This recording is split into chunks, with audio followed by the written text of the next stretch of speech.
What's up, Mr. Cool?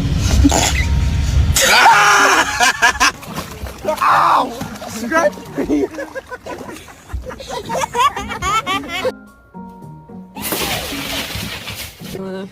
Wow!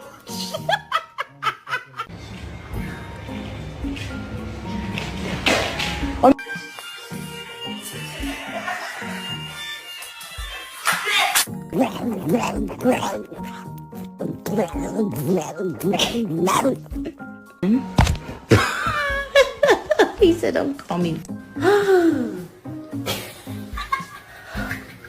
Oh my gosh.